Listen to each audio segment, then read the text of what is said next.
Made it to my hotel. Usually the first thing you do when you get here is you check out the place. I hope you guys can see me. But I'm back again, ready to test out NBA 2K16. Should be a good one. Should be a lot of fun to play. What up, YouTube? Yeah, you know who it is. You know who it is. If you don't, it's your boy Shake.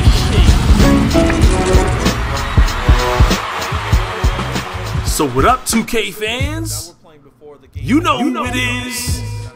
If you don't, it's your boy Shake. And if you don't mind, I'm just gonna dive right into this. You know, this 2K team up was awesome, lots to discuss, and I'll save some of the other in-depth experiences for another video. Right now, let's talk about the gameplay, because that's all that I'm allowed to discuss. I'm under an NDA. I only played 4 games, but in those 4 games, those 4 full games, 4 quarters with any team that I wanted to use, I was able to see a lot of different changes. The new engine, or the new way the game plays, is called Situational Motion, as opposed to the old Eco Motion. I personally saw constant motion, like constant players running off screens, all trying to free themselves up for a shot, without the need of me ever calling any plays. So technically you can come down court with the ball, and you don't have to call plays. I mean, even though the smarter players will be able to defeat players that don't use plays and don't use real strategy, you know, at the end of the day, your players are going to make it work for you depending on the players that you have on the court. And you'll see it too. Like, you won't see certain players that are not good three-point shooters, you know, running out to the three-point line to get open. So you see a lot of very intelligent strategy. Lots of readjustments are made based on how players are performing. Every team has their own strategy and how to deal with superstar players. So it's really cool to see that in action. When you call for a screen, you can now press R2 or a right trigger to change the side the teammate sets the pick on. And this is really cool because you can keep pushing it. Like, if you have a center come up to set you a screen and you don't like the side he's on, you can push right trigger or R2 and get him on the other side. And if you push it again, he'll switch sides, and it kind of works. Of course, you have to be careful, because if you take off too early, you'll cause an illegal screen. And, you know, just play smart basketball. There is a passing learning curve. For example, you will get a lot of turnovers out the gate if you're used to pressing triangle or the Y button to get into the post, because you'll accidentally pass the ball back out of the paint, you know, with your center with a lob pass, and he's already a bad passer, and most likely the passes are going to get tipped. So there is a learning curve there. However, having all the passing buttons right on the face of your controller is a huge blessing. It doesn't take much time to get used to double tapping triangle for alley-oops, or double tapping circle or B for flashy passes. Icon passing is still the same, so if you're like me and you icon pass, you'll definitely reduce your shaking a fool turnovers. The play call system was a bit difficult for me to get used to. To call a position play call, you have to press the L1 or LB, hit the icon for the teammate, and then in order to choose the play you want, you'll have to hit the corresponding direction on the right stick. And in theory, it's great to move away from pushing more buttons on the face or on the shoulder. However, I felt that sometimes I had to press down on the right stick twice, or, you know, a couple of times for the play to activate. So maybe a touch-up in response time is needed in that regard. You can also force a player to come to the ball by holding the circle button. This works great to get you out of bad situations or to create separation for the player taking the ball. The only passing issue I came across is the give and go alley-oop. To perform a give and go, you have to press and hold X to keep control of the passer. When you release X, the person you pass the ball to passes it right back to you. And this will allow you to control the guy that you pass the ball with, sprint to the rim. This works extremely great on fast breaks or inbound passes, then cuts to the rim. The problem I found is, what if I want to have the recipient of the initial pass lob it up for an alley-oop? Double tapping triangle or Y automatically makes me release the X button, and no matter how I tried it, I couldn't get the give and go oop to work. And that's a little disappointing, because that was a strategy of mine in past 2Ks. One big plus though, I found alley-oops in traffic to be way harder and less successful. Another huge plus is that they modified the alley-oop pass animations. I didn't see too many of those, finger roll alley-oops into the sky. So the alley-oop animations are really hot this year. Now the moment you all have been waiting for, let's talk about the cheese.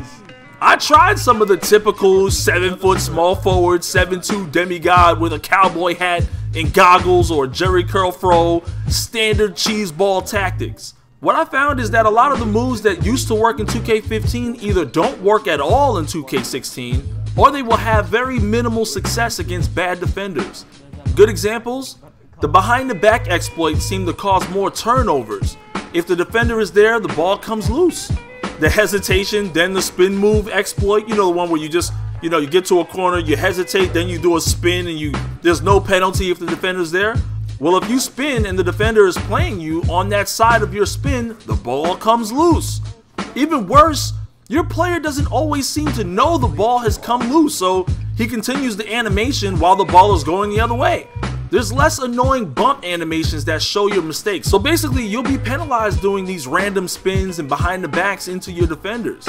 Me personally, if I wanted to break someone down, I stuck with the 4 new size up animations I had at my disposal. And speaking of size ups, some really confident ball handlers have an escape size up where they like wave off the defenders while shaking their head.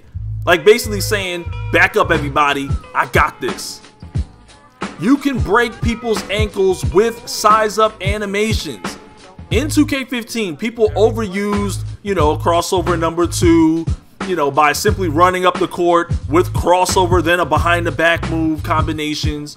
And a lot of people comboed that with behind the back moves, you know, to break ankles. Those behind the back moves would propel you forward with little to no penalty if defenders were present. Snatchbacks work great too, but all of them are the exact same snatchback. Well, finally, you can now just break someone's ankles with the actual size up. I saw an ankle breaker by Jamal Crawford, and the person controlling the defender, I won't name his name, said he moved the left stick in the wrong direction opposite the crossover, and it made his controller vibrate as his ankles got broken. So it's cool to know you don't necessarily have to use cheesy exploits to bully people's ankles. Combo your size up with deadly crossovers or chain them together to create separation. And the size ups are true to life. Guys like Kyrie, James Harden, they all have their actual moves down to a T. Layup animations are a huge compliment to good dribble combinations. Guys like James Harden don't feel like they have to break your ankles. Like, he can basically get you lean into a side, and then because of the new physics, as he's driving to the lane to his left side, it'll make it almost impossible for you to stop him from scoring, and a lot of times he's going to draw the foul.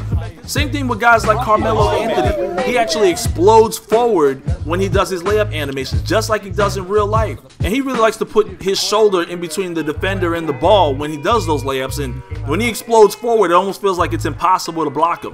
When playing defense, you'll notice a huge difference between standing in front of the ball handler and playing intense D. So to explain this, if you see a defender just standing up, like he's kind of standing straight, he's sort of playing defense, he's in front of you, but he's not really playing you that hard, there's a big visual transition between that animation and when you hold left trigger to play intense D. You'll see your man crouch down, and then he's like getting intense, he's like all up in your face, putting his hands out, especially good defenders. So you'll see a big difference on defense in that regard. Like, you'll know when a person's trying to stop you from dribbling. One quick tip, if you play good defense, try using the pass contest option. I was doing this to the AI and, you know, other players I played with.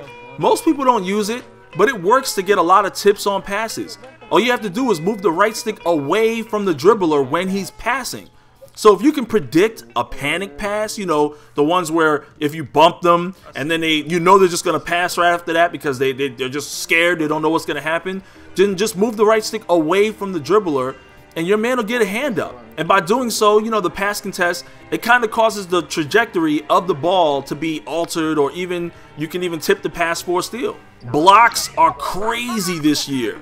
I saw the ball rejected against the backboard about 5 times in only 4 games.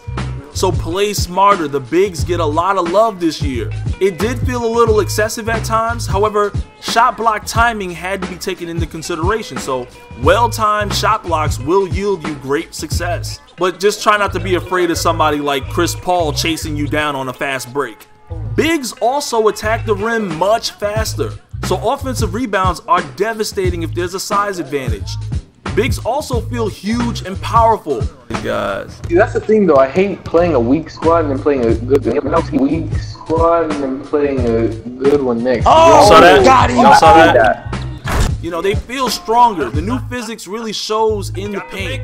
And if there's a size advantage, you will immediately feel the mismatch.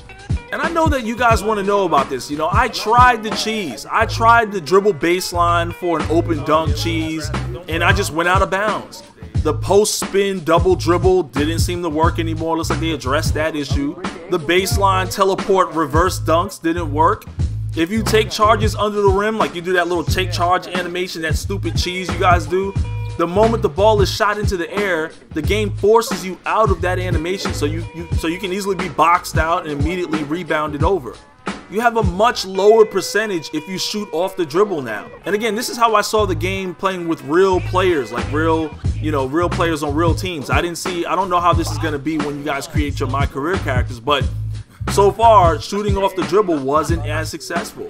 The zigzag cheese has either been toned down or completely eliminated. I won't say completely eliminated because I know this is a community and I don't know what you guys are going to do. But now your player will pause or do a slow recovery dribble instead of, you know, the pause and go kind of fast animations. Defenders recover and play much smarter on those unstoppable fist plays as well. So if you call those plays where you get a double screen and then you have a guy open in the corner, it seems like the players are a lot smarter. They read that kind of stuff, especially if you do it more than once. Also, passing out of a double team isn't as frustrating anymore.